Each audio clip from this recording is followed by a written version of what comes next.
Thomas, can you hear me? Curtis? Yes, sir. All right, we're going to start here momentarily. We're up live on YouTube. I'm just waiting to get things sorted out here and we can get rolling. All right, sounds good. We'll be on video. We're just put on still images right now, so. No problem.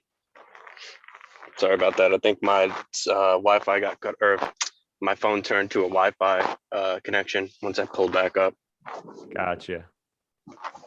No, you're good.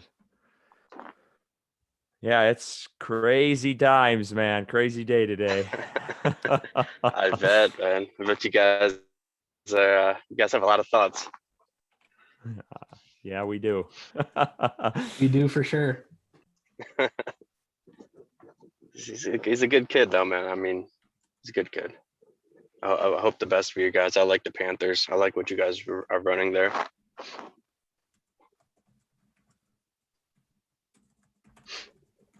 Yeah, I mean, we'll get more into it, obviously, but I liked it. I like the trade. But yeah, I'll express it later. Yeah, save the good stuff for when we're on. Yeah, today has just been too much going on. It's hard to keep up. I'm also a Tar Heels fan, and they hired a new head coach today, so that was first, and then this. It was such a big day. Yeah, no kidding, dude. That's great.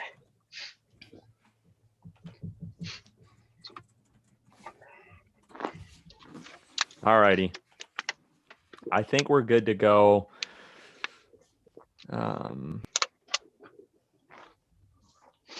Yeah, let's do this thing. I'm going to hit our intro, and then we will kick things off here. Sounds good. And then Bryson will kind of do what we've been doing. Okay. You know, the huge. Yep.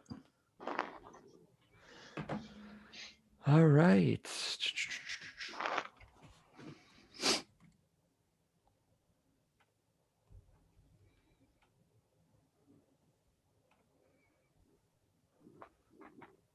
All right, if you guys can mute, please, and then no can do. We will get things underway. Sorry, I'm trying to find our audio here. You good? Gotta love technology. Here we go. Let's see.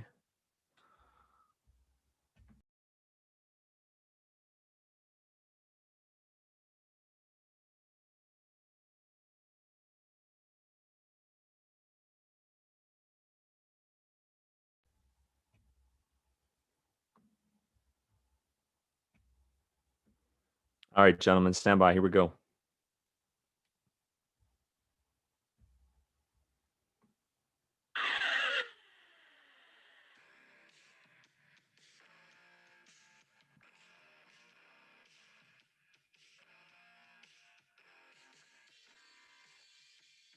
You're listening to Panthers on Tap. I'm Curtis Round, joined by Bryson Carbley. We got a very special emergency episode this evening.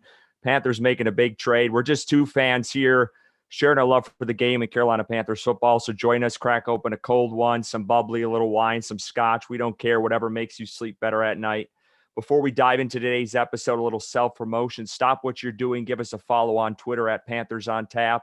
Join our Facebook group, Panthers on Tap. We have 2,500 members there. You can find all of our episodes on Apple Podcasts, Spotify, wherever you listen to podcasts. Just search Panthers on Tap. Give Bryson and I a follow on Twitter at Coach Rule and at Curtis_Round.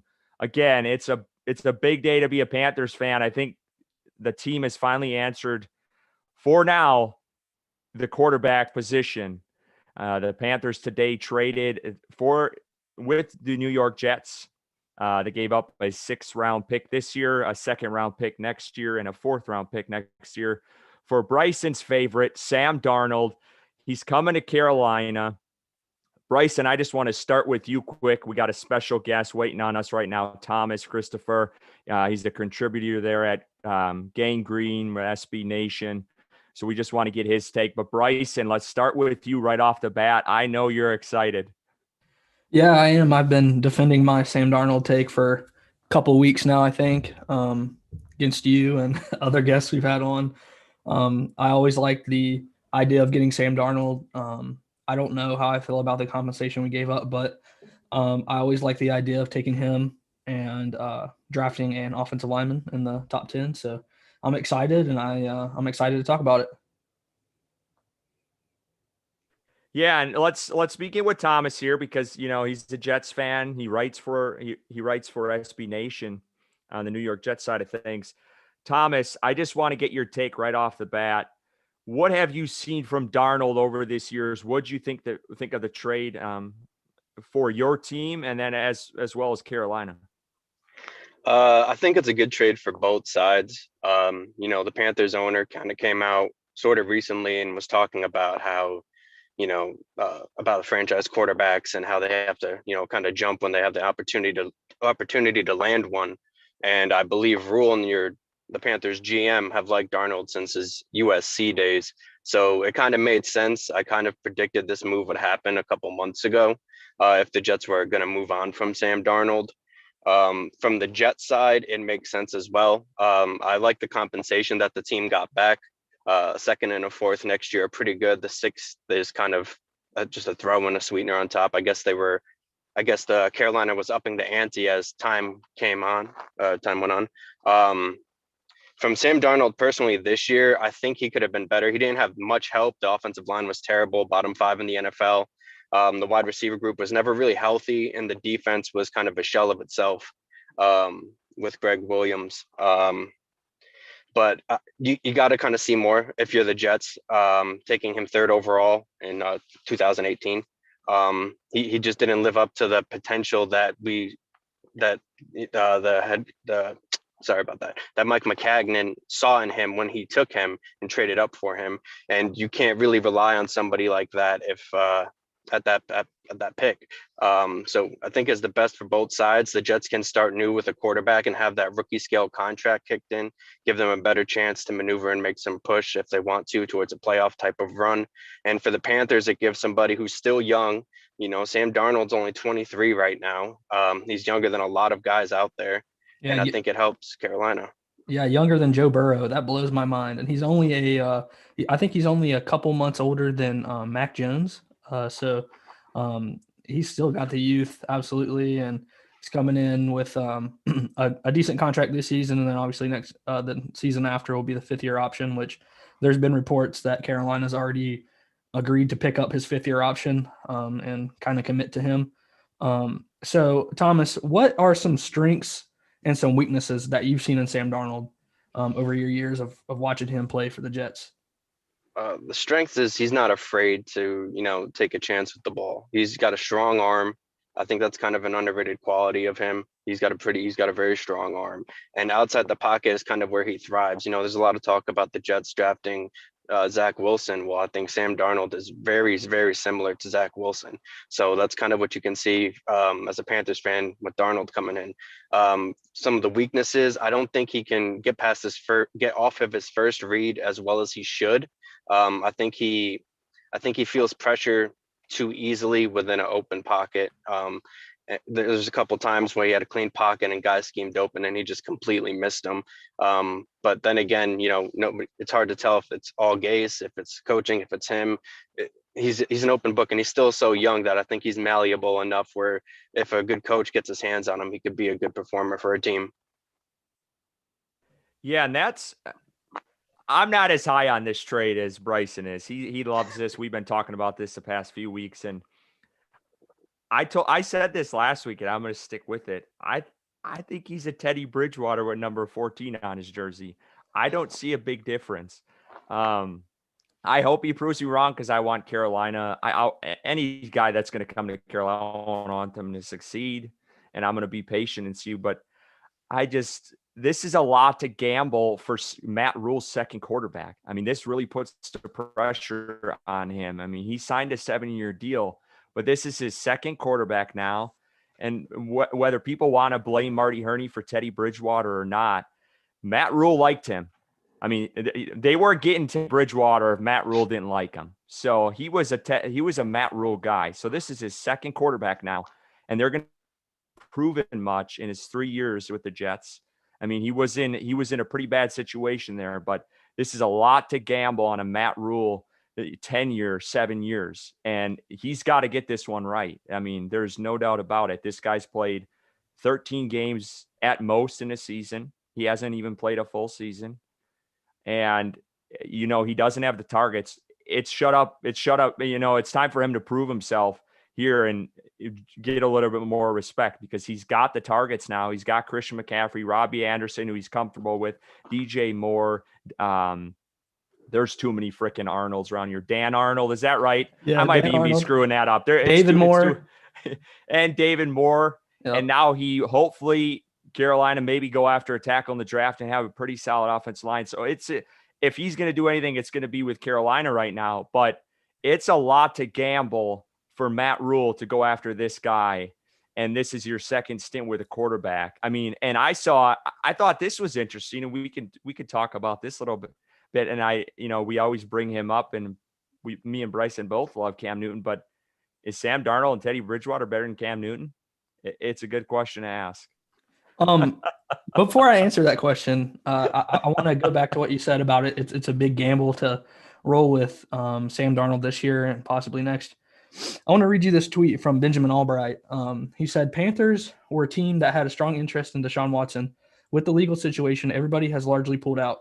Move allows Carolina to add to the quarterback room without taking them out of the Watson situation if he was found innocent and he comes available in 2022. So trading a 6th-round pick this year, which is basically nothing for this year, and then a 2nd and 4th-round pick next year, it does not take them out of the Deshaun Watson situation if Darnold is not it and he doesn't show potential this season.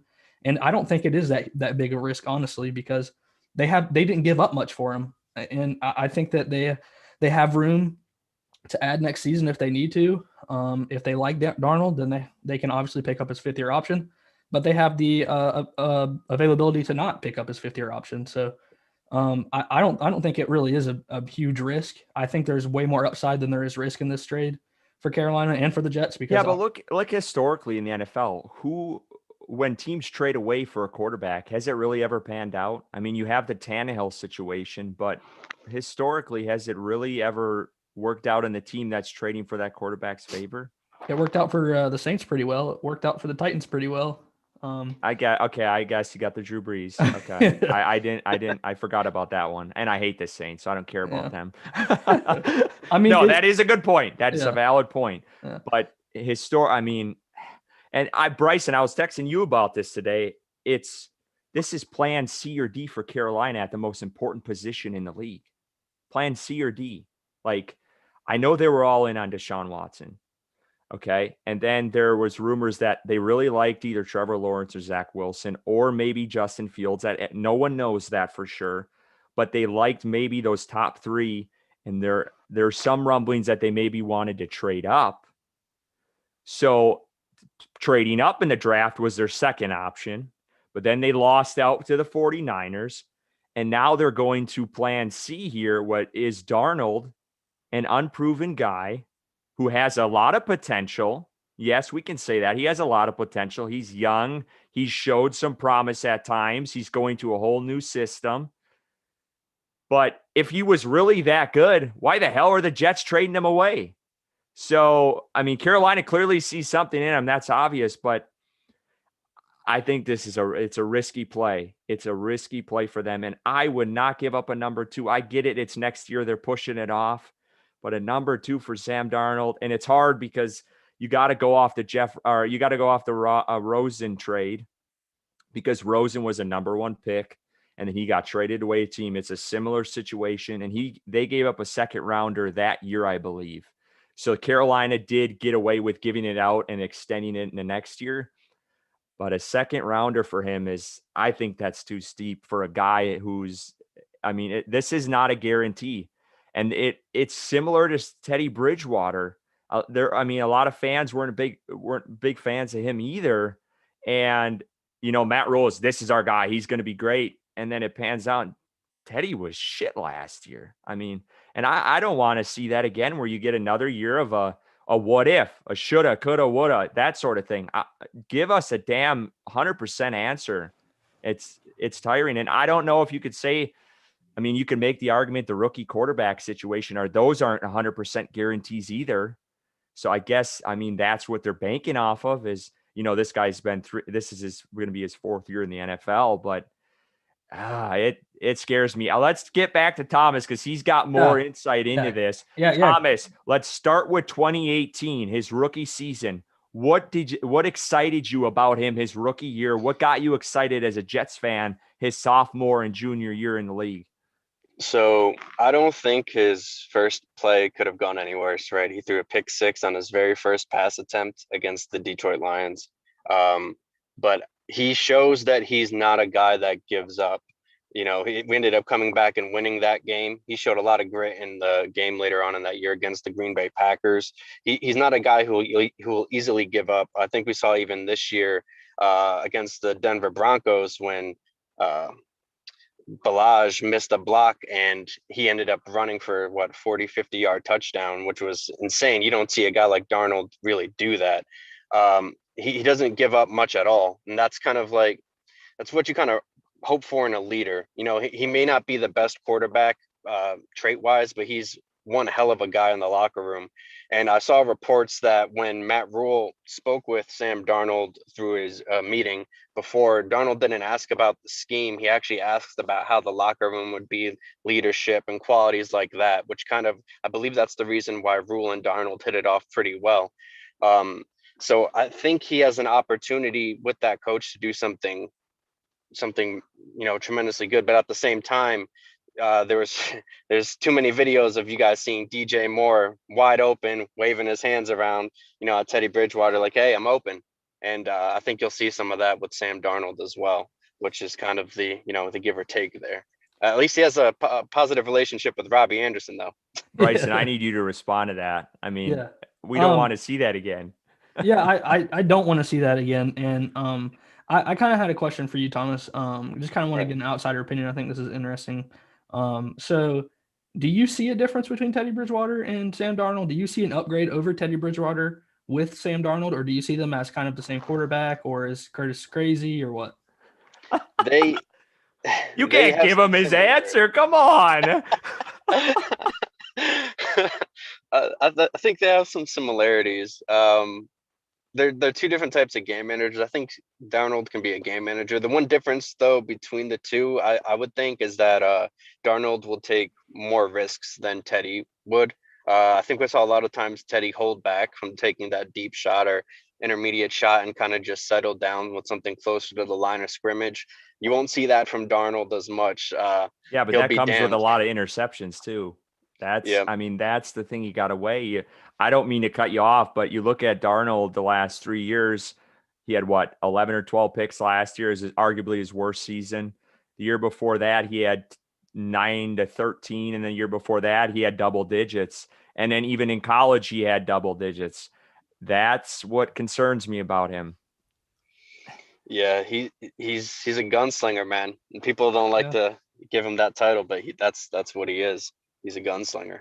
Yeah, I want to read Curtis another tweet here. That I got 2 tweets, one from Chris Sims and one from Mike Greenberg.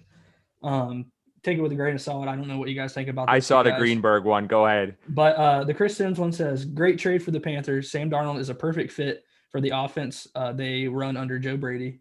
West Coast Sean Payton stuff. Darnold is an incredible intermediate passer between 5 and 20 yards. He has a quick release and great feet in the pocket. So that kind of describes the fit for Carolina, because in Joe Brady's offense, I'm going to cut you off. You could honestly probably have copy and pasted Bridgewater onto that, and that sounds just like Bridgewater. Great on the intermediate and short throws. Oh, hell no. Knows Joe Brady's system. No Joe Brady system. No. Quick release, great feet in the pocket. Are you smoking crack? That's not 100%, but that is almost Teddy Bridgewater to a T. No, I totally disagree. And then the Mike Greenberg one you said you saw, but I'll read it for Thomas here. Sam Darnold was the absolute least of the Jets' problems the past 3 years. Deserved better from the moment he got to town. he goes to a really good quarterback. He goes from being a really good quarterback in the NFL, and I'll be rooting for him. Hashtag Panthers. So, what's your take on that? Do you think Sam Darnold was the least of the Jets' problems for the past 3 years? I don't know if I'd say least, but he wasn't the most by far. The offensive line was putrid.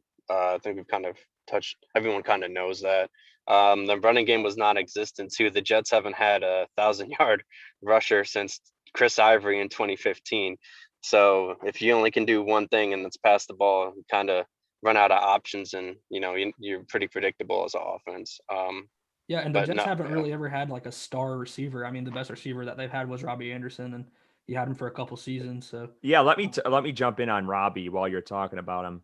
What and I asked Bryson this a couple weeks ago is, Robbie, he had his 1,000 yards this year with Teddy Bridgewater. Why didn't he have that in New York? Was it an injury thing? Because I know he had some nagging injuries, and I know Darnold was in and out, but why not the 1,000 yards when he was in with the Jets? I think you kind of touched base on that. It's kind of a little bit of both. I think he came pretty close. I want to say, I think he had 900 one year. It might have been 700, but I know he came somewhat Yeah, close. it was 800 or 900. You're right. Right. So I think it was just a little bit of both. He always got nicked up a bit, and then Darnold wasn't always there. And the Jets just honestly, they just stunk it up. Got pretty easy to predict what Robbie was going to do. Robbie didn't run many routes other than nines with the Jets. He ran a little bit of some deep ins and outs and things like that, but not nearly as much as he's used in Carolina. And this I don't know. This could be a stupid question, but I'm curious, Bryson. Is Scott Fitterer today said in his press conference after they made the trade that they see this guy fitting well in Joe Brady's offense, and of course they're going to say that about any quarterback if they drafted a rookie or Deshaun Watson. But why? You got to plan ahead for the future. And Joe Brady this offseason was already interviewing for head coaching jobs, and we're bringing in a guy that's going to fit and mold this Joe Brady offense. What if Joe Brady's out in a year and you got Sam Darnold learning a whole new system when he's struggled the past 3 years? And again, we can't predict the future. This is more of a hypothetical than anything, but I just thought that was interesting because, they keep, that's going to fit in Joe Brady's offense. This is going to be Joe Brady's guy. They said that about Teddy. What happened? I mean, so I just thought that was interesting. You could put it on any quarterback. Any quarterback comes in. Mac Jones is Joe Brady's guy. But I just think it's curious and just worth a discussion about, because Joe Brady isn't going to be here forever. He's a young-minded guy, and those guys thrive in the NFL.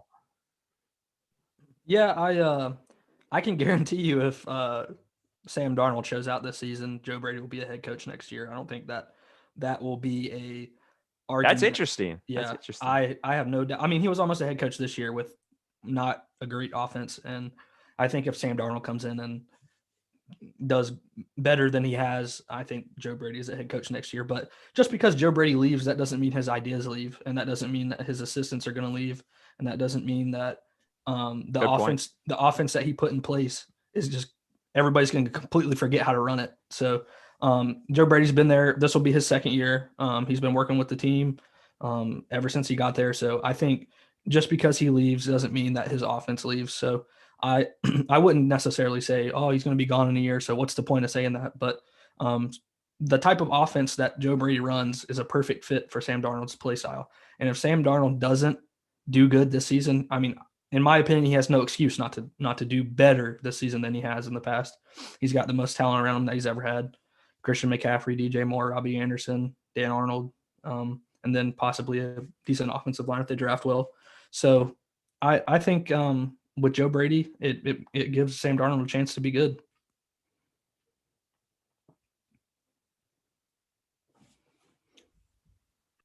Sorry, I'm just reading through some of Fitterer's comments. I was trying to pick something out here. But let's go to that second year. We talked about the rookie year, Thomas. Let's go to the second year, 2019. What did you see growth-wise from Darnold that he didn't do his first year? anything promising? Because he did have his best season his sophomore year. He had 19 touchdowns and I think it was 11 or 13 interceptions.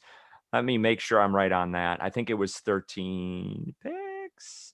Yeah, he had 19 touchdowns, 13 interceptions. Robbie Anderson, Jamison Crowder, Demaryius Thomas. What'd you see from him in 2019? That one's tough, man, because the team started out winless for a large portion of that season, and then they kind of just shot to the moon and had a pretty crazy comeback, which was good to see. That's kind of where I got to earlier with his, he's not a guy that gives up. But from a growth standpoint, this might hurt, but he did not show much growth. In my eyes, at least. He was still kind of making the same type of mistakes, and it got better. Like he's a guy who runs in streaks to me personally. If he's on a cold streak, it's really hard for him to get out of that. And if he's on a hot streak, he's on fire. Unfortunately, for the first half of that season, the team was just on an entire cold streak. Didn't help that the offense was bad. Didn't help that the running game was bad as well. But he also played a part in that. He started off pretty horrendously, and the team in general was just not good. And then he got on fire, and he just couldn't really be stopped along with that team. So it's a lot of hot, a lot of cold, but nothing really growth wise that I actually saw, which is disappointing. Yeah, that you kind of deja vu for me because a couple episodes back I said, I think I said these exact words: when Sam Darnold's cold, he's cold, but when he's hot, he is really hot and he's good. That's what back when I was trying to convince Curtis otherwise of trading for Sam Darnold, because I felt that trading for Sam Darnold was just better than sticking with Teddy Bridgewater status quo and rolling in the next season with him. But I have a question for you, Thomas. If Sam Darnold was in this draft this year, where would you have him ranking wise with the quarterbacks? Do you have him over Zach Wilson? Do you have him under Zach Wilson? Do you have him over Justin Fields, under Justin Fields? So I'd have him third. I have Trevor Lawrence first, Justin Fields second, and then Sam Darnold would be third, and then Zach Wilson would be like a sliver behind him. Okay, so you're a Jets fan who wants them to take Justin Fields at 2, huh? Yes, I am. Yeah. Yeah. I'm a huge Justin Fields fan, man. Interesting. That would have been my number one choice other than Deshaun Watson for Carolina, but I think Carolina feels that Justin Fields isn't going to be there. And I don't honestly know if they love Justin Fields like I love Justin Fields. So, we love Justin Fields. Me and Curtis both like him a lot. But yeah, that's very interesting that you have him over Zach Wilson. But yeah, I think Sam Darnold's right there at number 3, possibly 2 in this draft. I think a lot of people have him there. I know Benjamin Albright and I think it was Chris Sims. I can't remember, but they had him at number 2, right behind Trevor Lawrence. So and he's right there age wise too with all of them, with most of them. So I think getting Sam Darnold for the price that they had to pay is just such a low risk, high reward move in my opinion. So yeah, I think Daniel Jeremiah had him up there pretty high as well. And that's who I was trying to think of, Daniel Jeremiah. Yeah. Yep. Yeah, and you pointed that out. I'm sorry. Go ahead. No, you're good. You're good. Thomas, you got to sell this for me because I'm not sold on this trade still, discussing this. What you look at his 3 seasons, statistically, they're awful. He was a bad quarterback for 3 seasons. Sell me on why I should be excited as a Panthers fan that the Panthers just traded a 6th rounder, a 2nd rounder, and a 4th rounder next year to draft a quarterback who is unproven in this league. Well, if you want to be persuaded, I think you got to look at Matt Rule initially. Matt Rule interviewed for the Jets job because he wanted Sam Darnold to be his quarterback. So if you have faith in Matt Rule, I think you should have faith in the move itself. In the player, though, I would be skeptical as well. Coming out, I had Darnold as my number 3 rated quarterback in the 2018 draft, and he kind of sits below that. I'm pretty disappointed as a Jets fan that we traded up to number 3 overall to get him. So I'm on both sides of the coin. Personally, I'd be on your side because I've seen him and I'm not too thrilled about his quarterback play. But on the plus side, the Carolina Panthers have a way better offense offensive skill position players, offensive line. Taylor Moton is a stud tackle, and I'm sure you guys are going to draft another one, I would assume now, with your first round pick. So that shores up the O-line pretty good protection wise for Darnold, which I think he can excel in. He can do good in a clean pocket. And with the playmakers around him, I think he should excel too. His connection with Robbie Anderson is something to look forward to. You always have Christian McCaffrey, who's probably a top 5 running back in the NFL, to dump it off to. And then you have DJ Moore, who's one of the most underrated receivers in the NFL. So you kind of got to look at the entire cast of itself and not Darnold if you want to be sold on this trade, in my opinion. Interesting. Huh. I'm trying to there's that. Bryson, you got anything else for him? I'm trying to think of some other questions that I can try to grill you on here, but you know, I don't know if I have any more questions, but I just like to tie it all back together with, in my opinion, I kind of like what you said earlier, Curtis. This was the Panthers' third option at quarterback, third or maybe even fourth, I don't know, but they did not want Teddy Bridgewater next season, and they made that very clear. They did not want to go into next season with Teddy Bridgewater as a starting quarterback. So going out and getting a young quarterback who has shown potential. I mean, go look at our friend Edgar's thread he did on Twitter. Sam Darnold has made some really, really, really, really good throws in the NFL, and he's made some really bad ones too. But he has shown potential in the NFL. He's got 3 seasons under his belt. He's younger than Joe Burrow. He's got next season, still on a rookie contract. He's got the 5th-year option coming up. The Panthers do not have to marry Sam Darnold if they don't want to. So I think it is a good. Yeah, but what I just don't get is they took Teddy Bridgewater as, from a fan's perspective, is this guy knows Joe Brady's offense and he can be that bridge quarterback. And they were hoping he could pan out to be a starter and take over that role. It didn't pan out that way. And now they're doing they're doing the same damn thing with Darnold. Is we're going to bring this guy in, hopefully Joe Brady, a really good offensive minded coach, a ton of weapons, and Matt Rule, who's an up and coming coach in the NFL, to revitalize Darnold's career. Why aren't they going out, investing in, trade up to the 49ers, get your franchise quarterback for the next 10, 15 years? And I'm tired of the Band-Aids at quarterback, because that's what this is. We don't know for sure if Darnold's going to pan out. And if you like Zach Wilson so damn much, why didn't you trade up to number 2? Or why didn't they go out and get Justin Fields if they thought it was their guy, and make the trade? Instead, we're getting Darnold. It's not 100% this guy's going to pan out. He could be another Rosen. So for Matt Rule and the process and all this other garbage, this is a big risk. I don't care what anyone says. And I get it. It's only a 2-year deal, but this is Teddy Bridgewater written all over it again. And if it doesn't pan out, you're sitting in 2022 with this again, without a 2nd-round pick.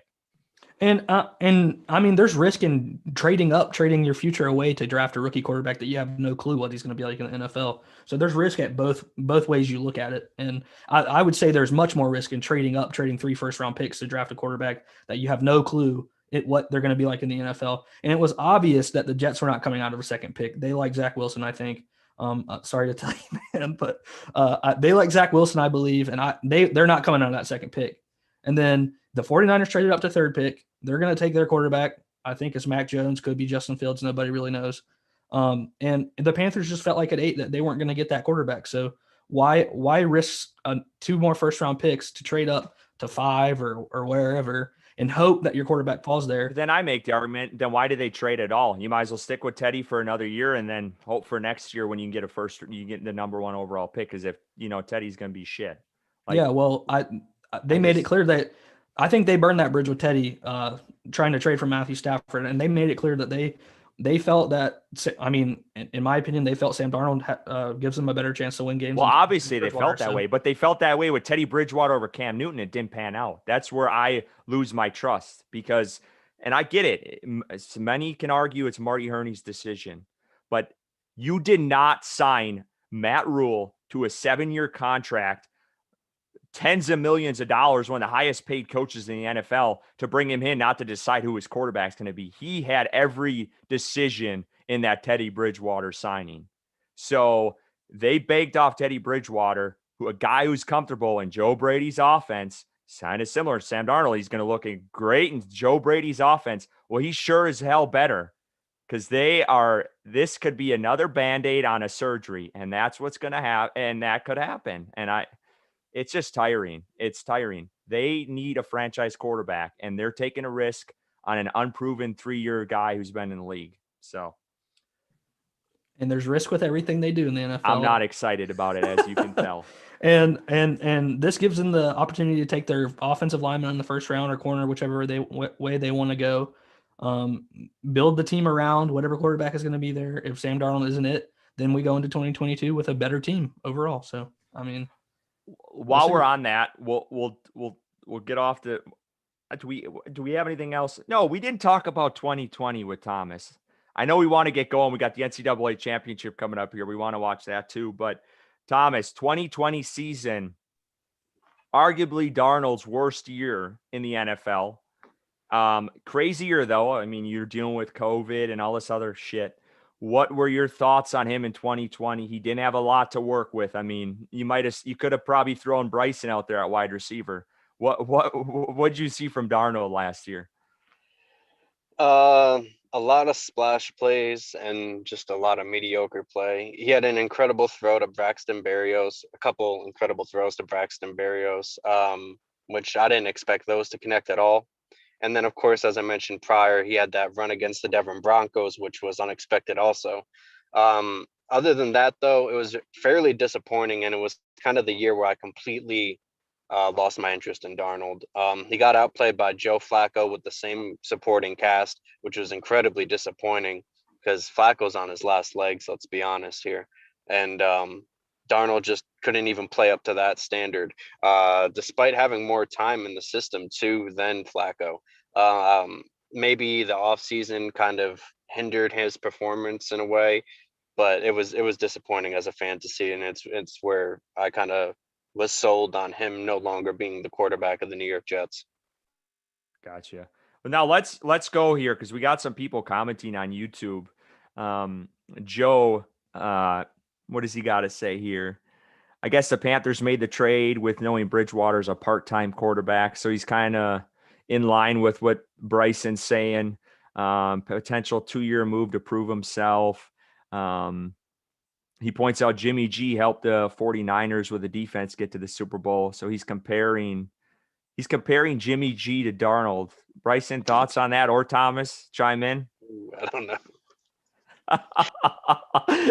I think they're not really the same quarterback, but I don't know about that one. I'd have to think about that one. I don't like Jimmy Garoppolo personally, so I think he's overhyped, I guess you could say.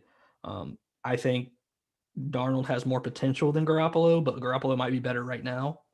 But I don't know. That would be something I have to dive into.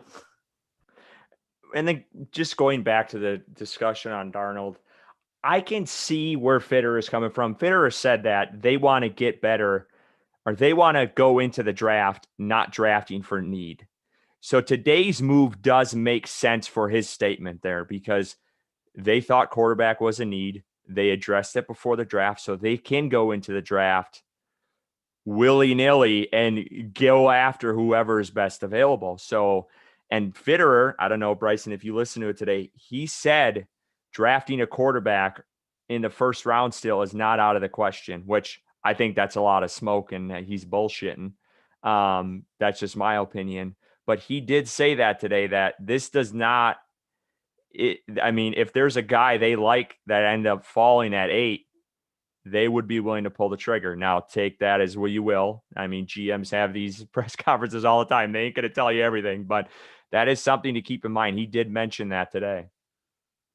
Yeah, I think that's more smoke than anything. I don't think they're taking a quarterback at 8 anymore.